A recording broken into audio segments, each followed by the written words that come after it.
Good morning. In the previous session, we had discussed about the digital signature. So, in this session, let us discuss about the various schemes that are used to generate your digital signature. One of the most important scheme that which we use to generate a digital signature is your RSA crypto system. Before we see how this RSA crypto system is being implemented to generate a digital signature, we have to first understand how your RSA crypto system works. We know that what is a crypto system? Crypto system is basically where a plain text is being converted into a ciphertext with the help of your public key or private key. In the RSA crypto system, we make use of both public key and private key to convert your plain text into a ciphertext and ciphertext into a plain text. So to convert your plain text into a ciphertext, we make use of a public key. To convert your ciphertext into a plain text, we make use of a private key. So what are its features? Why the name called as RSA? So this RSA is basically an algorithm which is being developed by Rivest, Shamir and Adelman. So this is what we have, R, S and A. The very important thing what we have to know is your RSA is a public key cryptography algorithm. Why we call it as a public key cryptography algorithm is because the plain text is being converted into a ciphertext or encryption is done using the public key. And your RSA algorithm is also called as a asymmetric cryptographic algorithm. The reason why it is called as an asymmetric cryptographic algorithm is because we make use of two different keys to generate an encrypted message or to decrypt your encrypted message. So we use both private key and public key. Since we use two different types of keys here in the algorithm, this is RSA algorithm is hence called as a asymmetric cryptographic algorithm. So we shall see what are the various steps that are involved in RSA crypto system. So we have three different steps here. One is the key generation, the second one is the encryption, the third one is the decryption. So what is this key generation? So in the key generation step with respect to RSA algorithm, so we have two different keys. Let me assume that as key 1 and we have to generate one more key called as key 2, and where this key 1 is a public key which is used for encryption and key 2 is a private key which is used for decryption.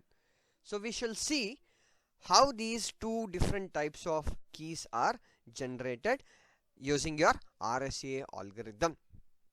So this is your algorithm of your RSA which is used to generate a key.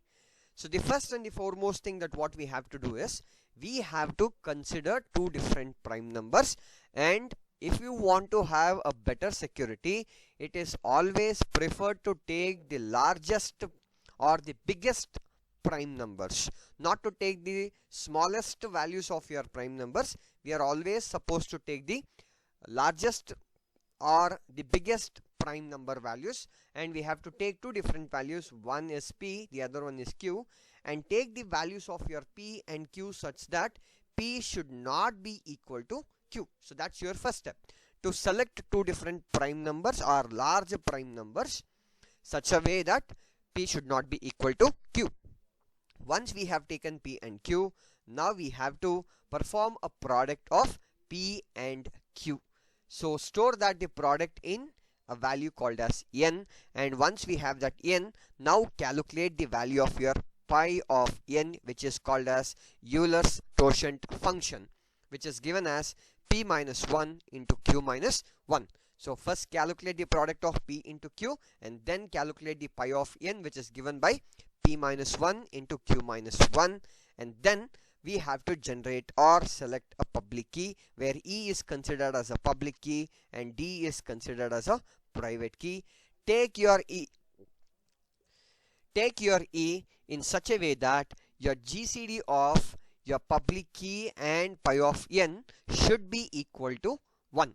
So we know how to calculate the GCD of two numbers in such a way that its value should be equivalent to 1. So we have already discussed the various methods to calculate the GCD of these two numbers.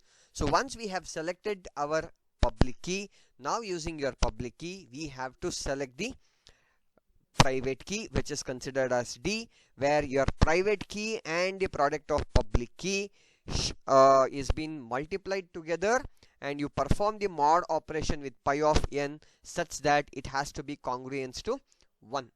So we'll take a simple example and see how you can generate this public key and how you can generate this private key. So let me consider two different values. First question is to consider two different prime numbers. For easy understanding, let me take the smallest values or the simple values, like let p equals to 3 and q equals to 11, where the next step is to perform the product of these two numbers. So when I perform the product of these two numbers, now we will have 3 into 11 giving rise to 33. So now we have got our n value. Now we are supposed to calculate the Euler's Totient by performing a product of p minus 1 and q minus 1. We have the value of p as 3 and we have the value of q as 11. So pi of n is given as 2 into 10. So value of p is 3, that is 3 minus 1 is 2, and the value of q is 11. 11 minus 1 is 10.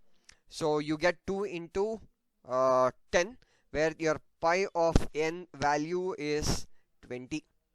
So this part is completed, this part is completed. Now we have this equation where GCD of e comma pi of n value is your 20 should be equal to 1. So I will take the value of e, which is again a co-prime value, and let me take the value as 7. If I take the value of 7 comma 20, probably the GCD of 7 and 20 will be equal to 1. So you can apply your Euler's theorem to find out what is the GCD of these two numbers. So definitely you will get the value of your 7 and 20 as 1. So now your e value is considered as 7. So we have got the value of your e, that is, this is your public key. E is your public key, and we have found out the 7 as your public key.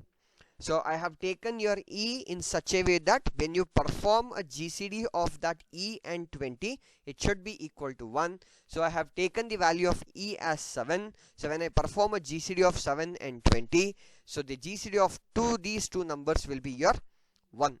So hence the value of your e is 7, and now this is your public key. So this becomes your public key. Now we have got your e. Now it's time to calculate our private key. So let me take this. So d into e value is 7 into mod pi of n value is considered as your what's our pi of n? The pi of n value is your 20. So let me take the pi of n as 20, and it should be congruent to 1. So what value I have to substitute for d such that it has to be congruent to 1? So if I substitute the value of d as 3, now it becomes 7 into 3 into 7 mod 20 is congruent to 1. Yes, so 20 is congruent to 1. So this will be 21 mod 20 is congruent to 1. So if I take the value of d as 3, my equation, my LHS will be congruent to 1. So now I have got my e value as 7, which is my public key, and I have got my d value as 3, which is my private key. Now this is how you generate two different keys. One is the public key and the private key using your RSA algorithm. So now using this encrypted public key and the private key, we are supposed to convert a plain text or your message into a ciphertext, and using this private key you're going to convert your enciphered text into a plain text. So we have e of n, that's your e value is known and n value is known, and here we have d value is known and n value is known. We will see how to convert your plain text into a ciphertext and ciphertext into a plain text with the help of these public key and private key. So what we do is, as I told you in the previous, so we have E as your public key. So public key is used to convert your plain text into your ciphertext. So we make use of your public key to convert your plain text into your ciphertext. So here is a formula which we have.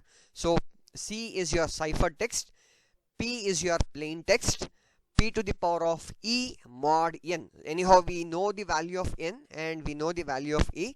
So only the plain text will be given in the question itself. So let me assume our a plain text value, or the message which I have to transmit from A to B is 31. I'll assume that the plain text which I have to send from person A to person B is your 31. And so let P equals to 31, and I'll substitute the values here. Your value of your P should be taken in such a way that your P should always be less than n. So if P is not less than n, it becomes very difficult to perform an encryption operation. So now substituting these values, now C equals to, we have the value of P 31 and we have the value of our E which is 7 mod 33. So if I calculate this, probably I will get my cipher value C as 4.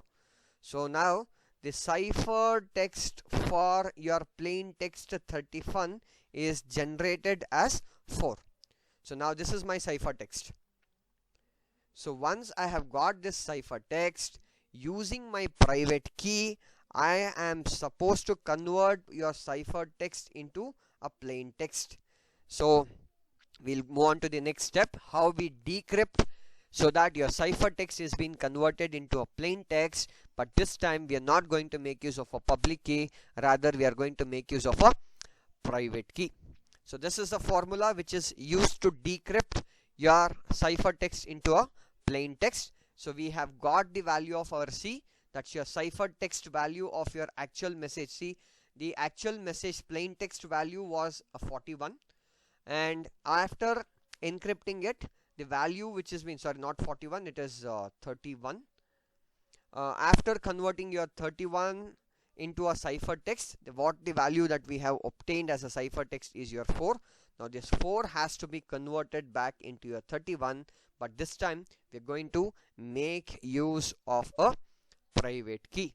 So now D is your private key, and we know that the value of D is 3, and we know the value of n is 33. So now we shall just substitute the values here. So the value of your C is 4 to the power of D, the value of D is 3 mod, and the value of n is your 33. So 4 cube is 64 mod 33. So you will definitely, so how many times, probably it goes for 33 into 2 is 66. So it goes for just one time. So you can just calculate here. 64 is being divided by 33. So how many times we get? One time is 33, and that is our 31. So now we have got the value as 31, so which is our plain text. So when I substitute my ciphertext and apply a private key for this and perform a modulus operation with the value of here n, I will get back my plain text. So very simple here. To convert my plain text into a ciphertext, we have made use of a public key, and to convert my ciphertext into a plain text, we have made use of a private key, so which is your D. So this public key is available to everyone, but this private key is kept secret, and it is known only to, as I told you, that A is being sent to B, and A has to send a message called as a 31 to B, but the message will be sent as 4, because this is our encrypted message which is being sent to B. Now B will have the private key which is kept secret and which is not known to anybody else. Now using the private key, now B is going to decrypt your 4 and results the answer as your 31. So we have got our answer as 31. So we have taken our plain text 31 and it was converted to ciphertext using my public key E. Now we had our ciphertext, we had converted that into a plain text, that is 31, using our public key. So in the upcoming class we shall see how this RSA algorithm can be implemented to generate a digital signature, or how you can provide a better security for your digital signature. Thank you.